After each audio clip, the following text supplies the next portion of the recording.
Halo teman-teman semuanya, dan Bapak Iski sebagai dosen mata kuliah AOK atau Arsitektur dan Organisasi Komputer. Perkenalkan, saya Elano Isafila dengan NIM 11525110009. Pada video kali ini saya akan mempresentasikan hasil rancangan komputer rakitan untuk memenuhi tugas UAS mata kuliah AOK atau Arsitektur dan Organisasi Komputer. Komputer yang saya rancang ditujukan untuk kebutuhan pemrograman, perkantoran, multimedia ringan, dan pembelajaran online. Karena NIM saya berakhiran ganjil, maka budget maksimal yang diberikan pada tugas ini adalah sekitar 8 juta rupiah. Oleh karena itu, saya mencoba memilih komponen yang memiliki performa baik, kompatibel, dan tetap sesuai dengan anggaran. Di sini saya sudah menampilkan tabel rancangan komputer rakitan yang berisi nama komponen, merek atau tipe, spesifikasi singkat, harga, link pembelian, dan alasan pemilihan. Seluruh harga yang saya ambil dari marketplace online yang hampir semuanya itu dari Shopee. Lanjut ke pembahasan komponen pertama, yaitu prosesor. Prosesor yang saya pilih adalah AMD Ryzen 5 5600G. Prosesor ini memiliki 6 core, 12 thread, dan sudah dilengkapi Radeon Vega grafik bawaan. Alasan saya memilih prosesor ini karena sangat cocok untuk kebutuhan multitasking, seperti coding, membuka banyak tab browser, menjalankan aplikasi Office, Zoom meeting, dan multimedia ringan. Keunggulan lainnya yaitu prosesor ini sudah memiliki VGA internal, sehingga saya tidak perlu membeli kartu grafis tambahan. Hal ini membuat biaya rakitan menjadi lebih hemat, tetapi performanya tetap bagus. Selain itu, Ryzen 5 5600G juga terkenal memiliki performa yang stabil dan efisiensi untuk penggunaan harian maupun produktivitas. Komponen berikutnya adalah motherboard. Motherboard yang saya gunakan adalah MSI A520M A Pro. Motherboard ini menggunakan soket AM4 yang kompatibel dengan prosesor Ryzen 5 5600G. Motherboard memiliki fungsi sebagai papan utama yang menghubungkan seluruh komponen komputer seperti prosesor, RAM, storage, power supply, dan perangkat lainnya.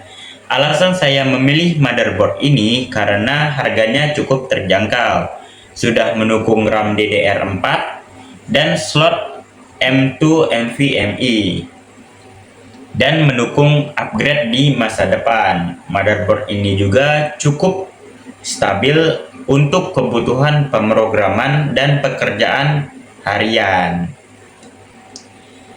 Komponen selanjutnya adalah RAM.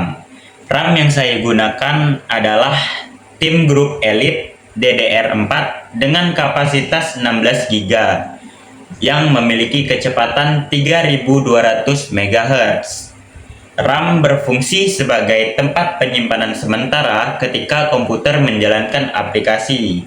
Saya memilih kapasitas 16 GB karena saat ini aplikasi pemrograman dan browser membutuhkan memori yang cukup besar. Dengan RAM 16 GB, komputer dapat menjalankan Visual Studio Code atau VSC, browser, Microsoft Office, Zoom, dan aplikasi lainnya secara bersamaan tanpa lag. Kecepatan 3200 MHz juga membantu meningkatkan prosesor yang kita pakai, yaitu prosesor Ryzen. Untuk media penyimpanan, saya menggunakan SSD Kingston MV2 500 GB NVMe. SSD memiliki fungsi untuk menyimpan sistem operasi, aplikasi, dan data pengguna. Saya memilih SSD dibanding HDD karena SSD memiliki kecepatan baca dan tulis yang jauh lebih tinggi. Dengan SSD, booting Windows menjadi lebih cepat, aplikasi terbuka lebih responsif, dan proses kerja menjadi lebih nyaman. Jenis NVMe juga lebih cepat dibanding SSD SATA biasa. Komponen berikutnya adalah power supply. Power supply yang saya pilih di sini adalah Deepcool PF550 dengan 550 watt. Power supply berfungsi untuk menyalurkan daya listrik ke seluruh komponen komputer. Saya memilih power supply ini karena dayanya cukup untuk seluruh sistem, kualitasnya lebih aman, dan memiliki efisiensi data yang baik. Pemilihan power supply sangat penting karena jika menggunakan PSU berkualitas rendah dapat menyebabkan kerusakan pada komponen. Untuk casing, saya memilih Gaming Mid Tower dengan merek Digital Alliance. Casing berfungsi sebagai tempat seluruh komponen komputer. Saya memilih casing ini karena memiliki airflow yang cukup baik, desainnya modern, dan mendukung pemasangan fan tambahan. Airflow juga membantu menjaga komputer tetap stabil. Untuk monitor, di sini saya gunakan adalah LG 22MP410 dengan ukuran 22 inch Full HD. Monitor berfungsi sebagai output tampilan dari komputer. Saya memilih monitor Full HD karena tampilannya lebih jernih, nyaman digunakan untuk coding, mengetik dokumen, dan menonton video pembelajaran.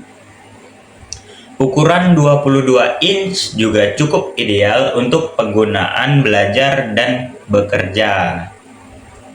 Selanjutnya, untuk keyboard dan mouse yang saya gunakan adalah Logitech MK120. Perangkat ini digunakan sebagai alat input. Saya memilih produk Logitech karena terkenal awet, nyaman digunakan, dan harganya cukup terjangkau. Di sini juga saya menambahkan webcam HD dan headset dengan mikrofon. Kenapa saya menambahkan ini? Karena menurut saya webcam digunakan untuk kebutuhan pembelajaran online seperti Zoom atau Google Meet, sedangkan headset membantu kita berkomunikasi menjadi lebih jelas ketika meeting online atau kelas daring. Karena komputer ini ditujukan untuk kebutuhan pendidikan, maka perangkat pendukung seperti ini juga penting menurut saya. Selanjutnya saya akan menjelaskan kompatibilitas antar komponen yang saya gunakan. Untuk prosesor Ryzen 5 5600G kompatibel dengan motherboard MSI A520M A Pro karena sama-sama menggunakan soket AM4, RAM DDR4 dengan 3200 MHz juga didukung oleh motherboard tersebut. SSD NVMe dapat dipasang pada slot M2 yang tersedia di motherboard. Selanjutnya, power supply 550 watt sudah cukup untuk menyuplai daya seluruh sistem karena komputer ini belum menggunakan VGA tambahan. Jadi seluruh komponen pada rakitan ini kompatibel dan dapat digunakan dengan baik. Untuk total biaya keseluruhan dari komputer rakitan ini adalah sekitar Rp8.017.000. Biaya tersebut sudah mencakup prosesor, motherboard, RAM, SSD, power supply, casing, monitor, keyboard, mouse, webcam, dan juga headset. Budget ini masih sesuai dengan ketentuan tugas karena diperbolehkan sedikit melebihi 8 juta rupiah. Seluruh link pembelian komponen sudah saya cantumkan pada tabel Excel yang saya buat. Link tersebut semuanya berasal dari toko oren atau yang biasanya kita sebut dengan Shopee. Harga yang saya cantumkan juga sudah sesuai dengan harga pada link pembelian. Karena saya pertama kali membuka link tersebut menggunakan handphone saya, jadi kurang lebih pada handphone saya itu mendapatkan diskon yang cukup besar. Untuk kesimpulan dari rancangan komputer ini adalah komputer rakitan yang saya buat sudah sesuai untuk kebutuhan pemrograman, pekerjaan kantor, multimedia ringan, dan pembelajaran online. Seluruh komponen kompatibel satu sama lain dan memiliki performa yang cukup baik sesuai dengan budget yang diberikan. Sekian untuk presentasi saya kali ini. Mohon maaf apabila ada salah kata ataupun kalimat yang mungkin dapat memengaruhi nilai UAS saya. Saya ucapkan terima kasih. Wassalamualaikum warahmatullahi wabarakatuh.